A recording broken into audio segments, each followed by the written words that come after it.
बच्चों क्या हाल चाल है आप सभी का? ठीक, बहुत बढ़िया। आज हम सभी बच्चों पढ़ने वाले हैं अक्षरों के बारे में। आप सभी अक्षर के बारे में पहले से परिचित थे। थोड़ा सा मैं और डिटेल करूंगा और आपको थोड़ा सा और अच्छे से बताने की कोशिश करूंगा। आइए हम लोग समझते हैं। बच्चों आप देख रहे होंगे हमने इन अक्षरों को दो भागों में बांट दिया है। पहले जान लो अक्षर क्या है। आ क्षर, आ माने नहीं, छ माने क्षरण होना, जिसका आप क्षरण नहीं कर सकते हैं, जिसको आप तोड़ नहीं सकते हैं। बच्चों अक्षर वे चिन्ह होते हैं जिनको हम ध्वनियों के माध्यम से प्रकट करते हैं और अक्षरों के प्रयोग से हम शब्द बनाते हैं। शब्दों के प्रयोग से बच्चों वाक्य बनाते हैं और वाक्य से अपनी बात को हम व्यक्त करते हैं। ठीक है बच्चों? ठीक, तो आइए हम सभी अक्षरों को समझते हैं। अक्षरों के समूह को बच्चों कलेक्टिवली हम अल्फाबेट या वर्णमाला के नाम से जानते हैं। हिंदी वर्णमाला को दो भागों में हम बांट के पढ़ सकते हैं। पहला भाग स्वर यानी वॉवेल कहलाता है और दूसरा भाग जो है व्यंजन यानी कॉन्सोनेंट कहलाता है। समझ में आया बच्चों? स्वरों को हम देखें तो अ से लेके आह तक के जितने अक्षर हैं सबकी गणना लगभग स्वर में की जाती है। अ आ इ ई उ री ए ऐ ओ औ आह, ये सभी के सभी स्वर में गिने जाते हैं। साथ ही क से लेकर के ये ज्ञान तक के जो अक्षर हैं और ये जो कुछ और लिखे गए हैं ये भी स्वरों में इनकी गणना की जाती है। समझ में आया बच्चों? आप देखेंगे स्वर वे अक्षर होते हैं जिनको स्वतंत्र रूप से बोला जाता है, या यूं कहें स्वतंत्र रूप से बोले जाने वाले अक्षरों को हम स्वर कहते हैं और स्वरों की सहायता से बोले जाने वाले अक्षरों को हम व्यंजन कहते हैं। बात समझ में आई बच्चों? आगे देखेंगे स्वरों से मात्राएं बनती हैं और ये मात्राएं मैंने क्रमवार लिख दिया है, आप सभी जैसा कि देख सकते हैं। साथ ही बच्चों स्वरों को इनकी रचना के आधार पर हम चार भागों में बांटते हैं। सबसे पहले हरस्व स्वर यानी ऐसे स्वर जिनको बोलने में कम समय लगता है। उसके बाद आते हैं दीर्घ स्वर यानी जिनको बोलने में अधिक समय लगता है, जिसको आप बड़ा कहते हैं। छोटा, छोटी, छोटा ऊरी, ये सभी हरस्व स्वर हैं।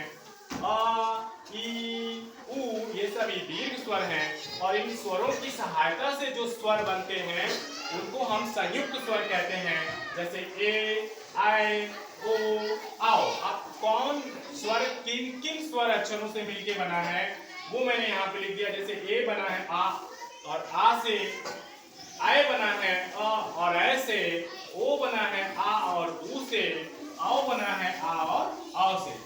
इसके अलावा प्लुत स्वर जिनको बोलने में बहुत समय लगता है, जिनमें दो से अधिक मात्राएं होती हैं, जैसे कि ओम को बनाने में हमको आ, आओ और म, इन तीन अक्षरों का प्रयोग लगा, तब जाके हमने इसका निर्माण किया।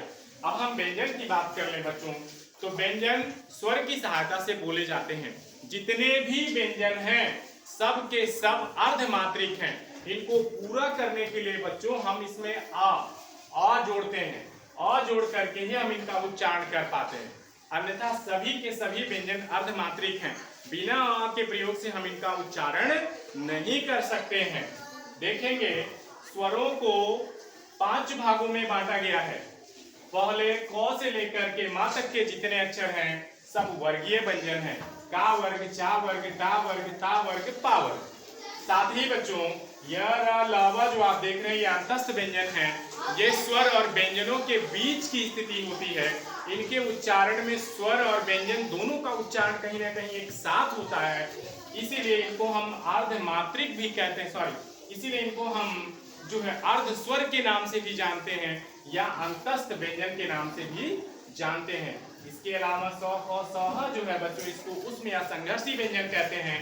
इसके उच्चारण में कहीं ना कहीं हवा का संघर्ष हमारे मुंह में होता है। जैसे हम उसको बोलेंगे श, श, श, ह, तो जब हम ये उच्चारण कर रहे होते हैं तो हवा घर्षण करते हुए हमारे मुंह से बाहर निकलती है, इसीलिए हम इसको उष्म या संघर्षी व्यंजन के नाम से जानते हैं।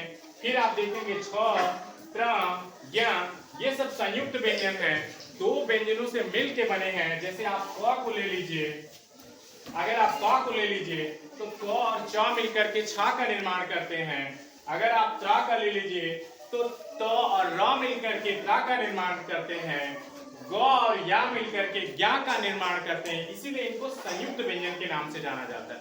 साथ ही बच्चों ये जो आप अड़ा और अढ़ा देख रहे हैं ये द्विगुण व्यंजन है, ये द्विगुण व्यंजन है क्योंकि ये ड ढा के रूप में प्रयुक्त होता है, लेकिन जब ये बिंदी लग जाती है तो ये ड़ा और अढ़ा का बोध कराते हैं।